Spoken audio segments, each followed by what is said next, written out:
Hello guys.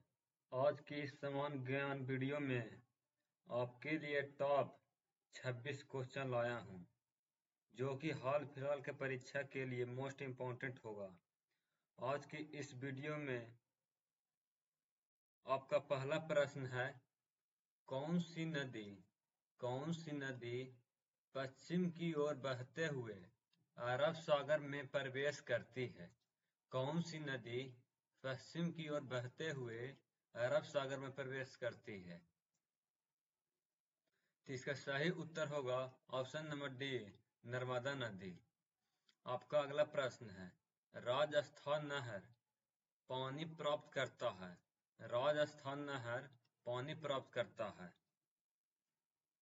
तो इसका सही उत्तर होगा सतलज नदी से राजस्थान का नहर पानी प्राप्त करता है। आपका अगला प्रश्न है, राजस्थान नहर को पानी मिलता है। राजस्थान नहर को पानी मिलता है। तो इसका सही उत्तर हो जाएगा ऑप्शन नंबर सी, सतलज नदी। आपका अगला प्रश्न है, राजस्थान नहर का नया नाम क्या है? राजस्थान नहर का नया नाम क्या है?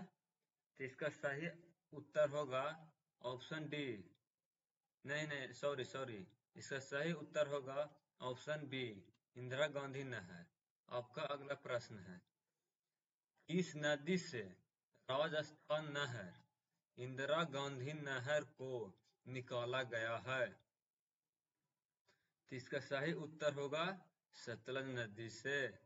आपका अगला प्रश्न है, निम्नलिखित में से कौन से दो राज्य कावेरी जल विवाद से जुड़े हैं?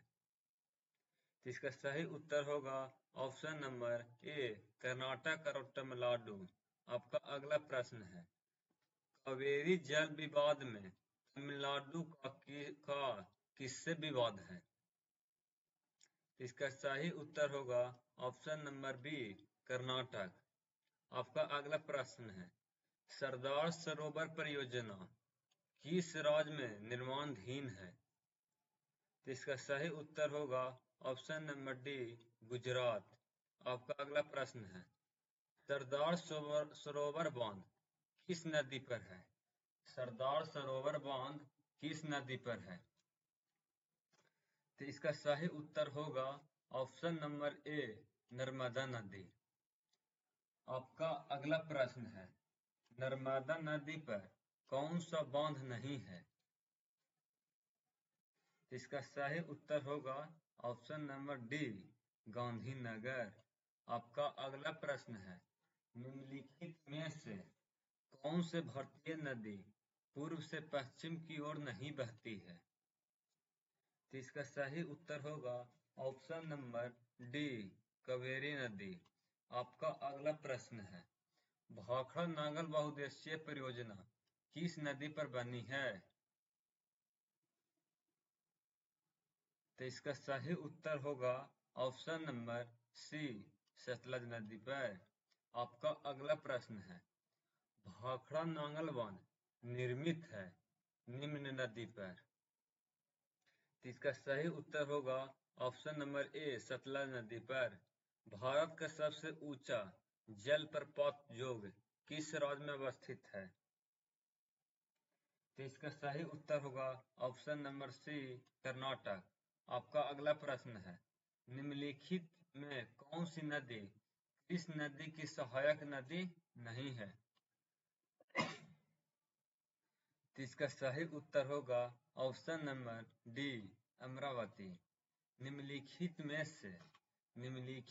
से किस नदी को बोकारो और फेना सहायक नदी है? इसका सही उत्तर होगा ऑप्शन नंबर सी, दामोदर नदी। आपका अगला प्रश्न है, निम्नलिखित में से गंगा की कौन सी सहायक नदी उत्तर की ओर बहती है? इसका सही उत्तर होगा ऑप्शन नंबर सी, सोन नदी। आपका अगला प्रश्न है, गंडक किसकी सहायक नदी नहीं है? इसका सही उत्तर होगा ऑप्शन नंबर डी, गंगा नदी। आपका अगला प्रश्न है, लूनी नदी किसमें गिरती है? लूनी नदी किसमें गिरती है? तो इसका सही उत्तर होगा ऑप्शन नंबर सी, कच्छ का रण में। आपका अगला प्रश्न है, निम्नलिखित में कौन सी नदी सागर में गिरती है?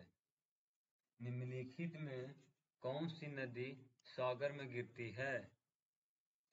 तो इसका सही उत्तर होगा ऑप्शन नंबर सी, माही नदी। आपका अगला प्रश्न है, नर्मदा नदी का अधिकांश भाग भारत के किस राज्य में बहता है? नर्मदा नदी का अधिकांश भाग भारत के किस राज्य में बहता है? तो इसका सही उत्तर होगा ऑप्शन नंबर सी, मध्य प्रदेश। आपका अगला प्रश्न है, भारत में डेल्टा बनाने वाली नदियां कौन सा है? भारत में डेल्टा बनाने वाली नदियां कौन सा है?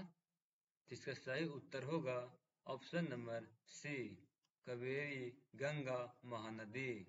आपका अगला प्रश्न है, भारतवर्ष की सबसे लंबी नदी कौन सी है? भारतवर्ष की सबसे लंबी नदी कौन सी है? तो इसका सही उत्तर होगा ऑप्शन नंबर डी, गंगा नदी। आपका अगला प्रश्न है, साबरमती नदी किस शहर के किनारे बहती है? साबरमती नदी किस शहर के किनारे बहती है?